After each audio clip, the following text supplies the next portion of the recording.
সৰু খবৰ দিবলৈ আপোনালোকৰ মাজলৈ আহিছো।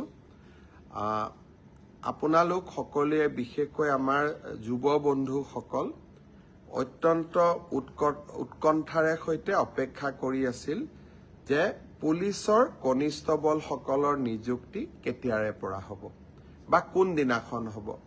মই য'তেই মিটিঙলৈকে যাওঁ তাতেই মোক সোধে যে মামা আমি পুলিচৰ ইণ্টাৰভিউ পাছ কৰিলোঁ, আমি এপইণ্টমেণ্ট লেটাৰ কেতিয়া পাম।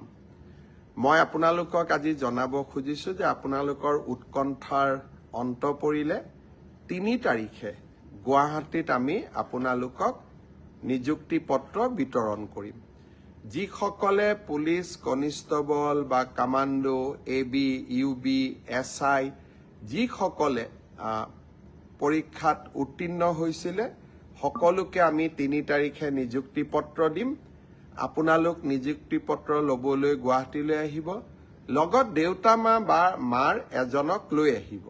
কাৰণ আপোনালোকৰ এই সাফল্যৰ দিনটোত লগত দেউতা বা মাক আপোনালোকে লৈ আহিলে তেওঁলোকেও ভাল পাব আৰু আপোনালোকেও আনন্দ অনুভৱ কৰিব।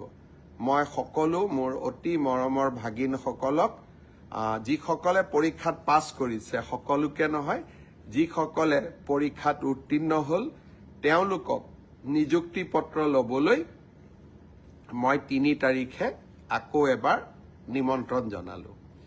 এতিয়া সকলোৱে ভাবিব